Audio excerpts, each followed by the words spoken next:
Tais-toi, maman. Je t'aime.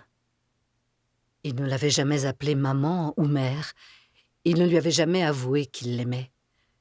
Aussi se contenta-t-il de lâcher très vite. « Estelle, j'ai quelque chose d'important à te dire. J'ai l'intention de me marier. » Cette annonce était importante, en effet, et tout à fait inattendue. À 30 ans passés, l'homme pressé qu'était Angel avait accumulé rencontres et conquêtes féminines sans jamais connaître une seule liaison stable. Ses amours étaient de passage, comme sa vie. Papillon, voltant de fleur en fleur, s'enivrant au parfum de chacune, sans jamais y revenir, Angel était un amant volatile et sans mémoire. Il musardait de cœur en cœur, au gré des escales, des séjours et des rencontres qu'organisait pour lui le hasard.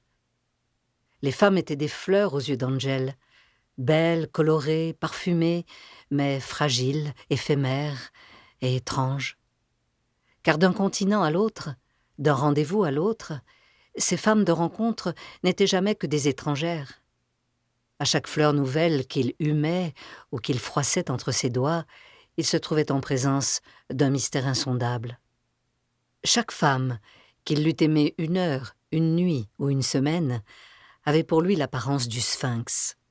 Ce sphinx, au visage multiple, lui posait toujours la même question, une question 1000 fois répétée, sur tous les tons et dans toutes les langues du monde, mais à laquelle Angel ne parvenait jamais à apporter la bonne réponse. « Quel est ton vœu ?»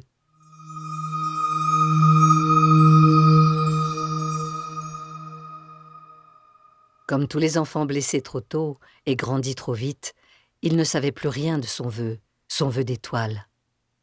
Ces femmes, toujours questionneuses, ne faisaient que raviver encore la plainte intime qui résonnait au plus secret de son cœur, la plainte de son grand vœu oublié. Elle s'appelle Titoa, c'est une indienne. Elle aura 16 ans demain, au solstice d'hiver. Elle ne sait pas encore que je désire l'épouser.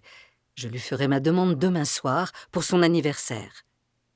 Pour la première fois depuis bien longtemps, sa mère observa toute 1 minute de silence. Puis, au bord de l'étouffement, elle se remit à parler d'autre chose. Mais cette fois-ci, c'était pour ne pas pleurer.